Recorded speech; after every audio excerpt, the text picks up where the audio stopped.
ሰላም ሰላም ወዳድማቻችን ይህ ያያ ስፖርት ነው። ወዳድማቻችን ቼልሲ ባለፈው ውድድር ዓመት 10ኛ መጨረሱን ተከትሎ በካራባኦ ካፕ የሁለተኛ ማጣሪያ ዙር ላይ የሚመደብ ይሆናል። ታዲያ በድርድሩ እጣ ወጥቶለታል። ሉተን ታውንን የሚገጥም ይሆናል። ሉተን ታውን በጃክ ዊልሸር የሚመራው ሉተን ታውን ከቼልሲ ጋር እንግዲህ ሉተን የሚገኙት በሊግ አንድ ነው። ከቻምፒዮንሺፑም ወደ ሊግ አንድ ደርሰዋል። ሉተን ከሁለት ዓመት በፊት በኤድዋርድስ እየተመሩ በፕሪሚየር ሊጉ እንደነበሩ የሚታስታውስ ነው። ታዲያ ከነዚህ ቡድን ጋር የሚጫወተው ይሆናል። ይህ ታዳጊዎቹ ለመጫወት እድልን የሚሰጥ ይሆናል ብዬ አስባለሁ። ወዳጆቻችን በዛሬ ፕሮግራማችን ቼልሲን የሚመለከቱ የተለያዩ መረጃዎችን የምናደርሳችሁ ይሆናል። ታዲያ ያያ ስፖርትን ላይክ፣ ሼር፣ ኮሜንት እና ሰብስክራይብ ማድረጋችሁን አትርሱ። ሌላኛው መረጃችን የሚሆነው እንግዲህ ቼልሲና ኤንዞ ፈርናንዴዝን እናንሳ።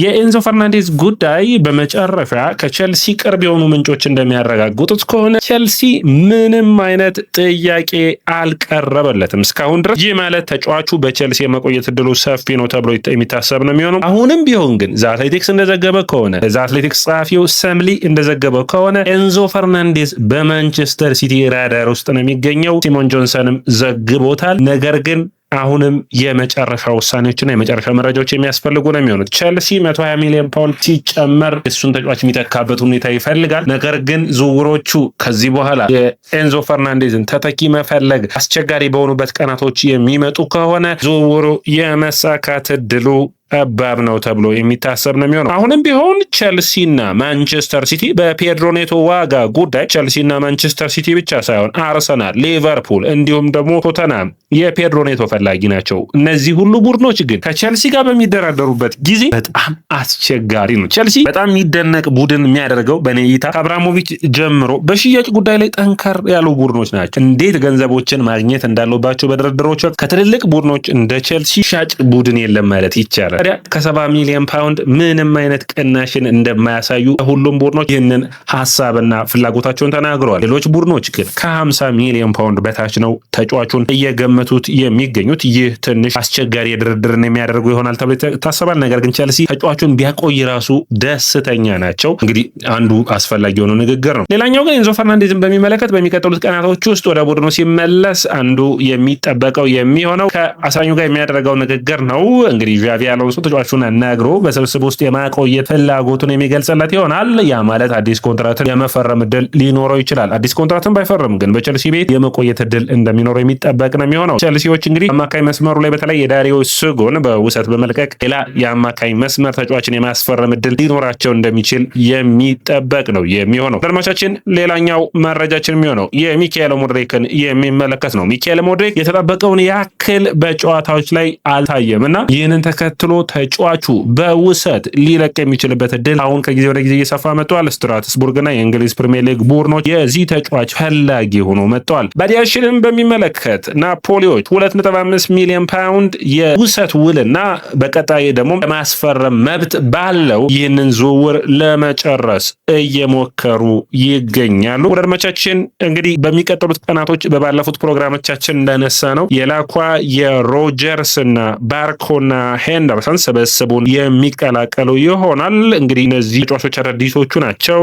የኤንዞ ፈርናንዴዝ፣ ሪሲ ጄምስ እና ጉስቶ የቀድሞ ተጫዋቾች የሆኑት አሁን ስብስቡን የሚቀላቀሉ ይሆናል። ሌላኛው እንግዲህ ወደ መረጃዎቻችን ስናቀና ቼልሲና ዝውውር መስኮቱን ስናስብ እንግዲህ ያለ ታዳጊ ተጫዋች ቼልሲ ዝውውር መስኮቶቹን የማይነካካ አይመስልም። ታዲያ አሁንም ደግሞ አንድ የ3 ሚሊዮን ዶላር ፊርማን ከታዳጊውን ተጫዋች የሆነውን ፍራንሲ ጋርሲያን ወደ አሜሪካ ለማስፈረም ስምምነት ላይ ደርሰዋል። ቼልሲና የሊያም ዴላፕ ጉዳይ በጣም አከራካሪና አስገራሚ የሆነ ነው። ቼልሲ ከሊያም ዴላፕ ከ50 ሚሊዮን ፓውንድ በላይ ይፈልጋል የሚል መረጃ ናየውና ቼልሲ አምና በ30 ሚሊዮን ፓውንድ አስፈረመው። አንድ ዓመት ደካማ ብቃትን አሳየ። ከዛ ቼልሲ የሚጠይቀው ግን ስንት ነው? 50 ሚሊዮን ፓውንድ። ዝውውርና ቼልሲ በጣም የሚደነቅ ነው። አንዱ ግን ትልቁ ኳሊቲ ቼልሲ በዝውውር መስኮቶች ላይ የተሻለ ዝውውር ዋጋን የሚያገኘው በተጫዋቾቹ ደሞዝ ነው። ወዳድማቻችን ለምሳሌ ኖኒ ማድዌኬ ከቼልሲ ወደ አርሰናል ሲሄድ ቼልሲ የነበረው 60 ሺህ ነው፣ አርሰናል 100 ሺህ ያደረገለትና ተጫዋቾችን ሲያስፈርሙ ቼልሲ ደሞዛቸው ዝቅ ያለ ስለሆነ ከዛ በኩል በጣም የሚጠቀሙበት እድል አለ። ዛሬ ሰበሩን የወጣው ወዳድማቻችን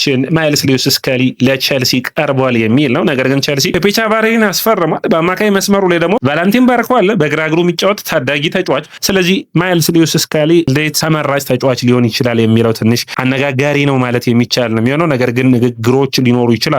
ማይልስ ሉዊስ ስኬሊ፣ ኢታን ንዋነሪና እንዲሁም ደግሞ ማክስ ዳውንማን እነዚህን ሁሉ ታዳጊ ተጫዋቾች ቼልሲ በሚገባ የሚፈልጋቸው ነው። ነገር ግን አሁን አርሰናል በሚለው ዋጋ ማግኘት ይቻላል ወይ የሚለው እንግዲህ ትልቁ አከራካሪ ጉዳይ ሆኖ ለቼልሲ ደጋፊዎች የሚቀርብ ነው የሚሆነው። ወዳጆቻችን እንግዲህ ቼልሲ አሁንም ቢሆን ማሎ ጉስቶን ስብስብ ውስጥ የመቀጠል ፍላጎት ነው ያላቸው። ነገር ግን ተጫዋቹን በሚመለከት በሚቀጥሉት ጊዜያቶች ከተጫዋቹ ጋር ንግግርን የሚያደርጉ ይሆናል። ፓሪስ ሰን ጀርመን ፍላጎት ጠንከር ያለ ቢሆንም ሌላኛው የሚሆነው እንግዲህ ቼልሲና ተከላካይ መስመሩን በሚመለከት ጥሩ ሂደቶች ቢኖሩም የአማካይ መስመሩ ላይ ግን አሁንም ቢሆን ቼልሲ የራሱ ምርጫ ያለው የአማካኝ መስመር ተጫዋቾች አሉት። ከነዛ ውስጥ እንግዲህ አንዱ የስካትን ጉዳይ ነው። በተለይ ዙብሜንዲን በባለፉት ፕሮግራሞቻችን አንስተናል። ዙብሜንዲን በሚመለከት ግን የአርሰናል ውሳኔና ተጫዋቹም ደግሞ ይህንን ዝውውር አጣጥሎታል። በአርሰናል ደስተኛ ነኝ የሚል አስተያየትን ሰጥቷል። ስለዚህ ድርድሮቹ ቀላል ሊሆኑ የሚችሉ አይሆንም። ስለዚህ ወደ ስካት ዝውውር ተመልሰው የተሻለ ስካትን ማስፈረም ላይ የሚያተኩሩ ይሆናል ተብሎ የሚጠበቅ ነው የሚሆነው። በውድድር ዓመቱ ላይ እንግዲህ ዣቪ አሎንሶ በሜዳ ላይ ከሚተገብራቸው ነገሮች አንዱ የተጫዋቾቹን ጥራት የመጨመር፣ በተለይ ቼልሲ ውስን ጨዋታዎች ነው የሚኖርበት። ታዲያ በዚህ ሁኔታ ላይ ተመራጭ የሆነ የተጫዋቾችን ቦታ መፈለግ አንዱ ወሳኝ ነው የሚሆነው። በቅድመ ውድድር ጨዋታ ብዙ ጨዋታዎችን ያደረገው ቼልሲ ነገር ግን ወሳኝ ተጫዋቾቹን ቋሚዎቹን አለማግኘቱ በተለይ በእንግሊዝ ፕሪሚየር ሊግን ሲጀምር ቼልሲ ሊቸገር የሚችል ይመስለኛል። ምክንያቱም እነዚህ አሁን ስብስቡን የሚከላከሉት አዳዲስ ተጫዋቾች እንዲሁም ደግሞ ወደ 5 የሚሆኑ ደግሞ የቀድሞ ተጫዋቾች ይኖራሉ። እነዚህን አካቶ ቶሎ ስብስቡን ወደ ጨዋታ ማምጣትና የተሻለ ቅንጅትን መፍጠር አንዱ የሚጠበቅ ነው። በተለይ ደግሞ ቼልሲ ባለፈው ውድድር ዓመት አንጻር በ4-3-3 የሚሰለፍ ከሆነና በ3-4-3 የሚሰለፍ ከሆነ በተለይ ካይሴዶን ማን ያጣምረዋል የሚለው ጥያቄ በጣም ወሳኝ ነው የሚሆነው። ኮልቪን እና ላኳ የመሃል ተከላካዩ እንደሚይዙ የሚጠበቅ ነው የሚሆነው። ፉኮዶ ማርኮ ፓሌስትሪን እና እንዲሁም ደግሞ የግራ መስመሩ ፔፔ ቻቫሬን የመጀመሪያ ዕድላቸው ሰፊ ይሆናል ብዬ አስባለሁ። በ4-3-3 ከሆነ ግን እዚህ ስብስብ ውስጥ አቺምፖንግ ሊቀላቀል የሚችል ነው የሚሆነው በተከላካዩ ረገድ። በአማካይ መስመሩ ላይ ላቪያና ካይሴዶ 3-4-3 የሚሆን ከሆነ የተሻለ እድል አላቸው ብዬ አስባለሁ። የተሻለ ጥምረትንም አይቻለሁ። ነገር ግን በ4-3-3 የሚጫወት ከሆነ ግን ቼልሲ ላቪያና ካይሴዶ ሊቀጥሉ የሚችሉበት እድል አለ። 10 ቁጥሩ ላይ ኤንዞ ፈርናንዴዝ ሊሰለፍ የሚችልበት እድል ይኖራል። ያ ማለት ኮል ፓልመር ወደ መስመር ሊያስወጣው የሚችል ነው።